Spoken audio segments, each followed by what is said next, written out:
আমরা এমন কিছু করতে পারিনি, কিছুই করতে পারিনি ওদের জন্য আমরা। আমার হাতের এই প্রতীকীটা আপনারা কি বুঝতে পারছেন? একটা বাচ্চার লাশ, এইরকম হাজার হাজার বাচ্চা ফিলিস্তিনে কবর দেওয়া হয়েছে। এই লাশটা একটা বাবার জন্য, একটা পরিবার, পুরো সম্প্রদায়, পুরো দেশবাসী, পুরো বিশ্বব্যাপীর জন্য সবচেয়ে ভারী লাশ। এরকম আর কয়টা লাশ পড়লে বিশ্বের মানুষ ফিলিস্তিন এই যুদ্ধের জন্য সাহায্য সহযোগিতা করবে? আর কয়টা লাশ পড়লে প্রত্যেকটা ভাই বোন থেকে শুরু করে এরকম ছোট শিশু কবরে জিয়ারত করছে, ইভেন কি নবজাতক শিশু পর্যন্ত।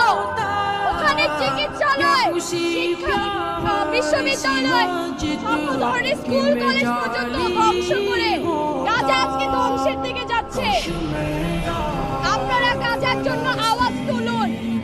আমাদেরকে আমাদের দিন আল্লাহ খোদাকে জবাব দিতে হবে, ওই ভাই বোনদেরকে জবাব দিতে হবে ওখানে আমাদের, যে আমরা কি করেছি। আপনারা আওয়াজ তুলুন।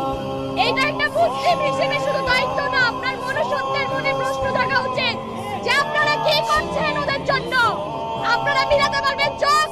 আমরা মিলাতে পারবো চোখ? আমরা এমন কি করেছি ওদের জন্য? আমরা এমন কিছু করতে পারিনি, কিছুই করতে পারিনি ওদের জন্য আমরা।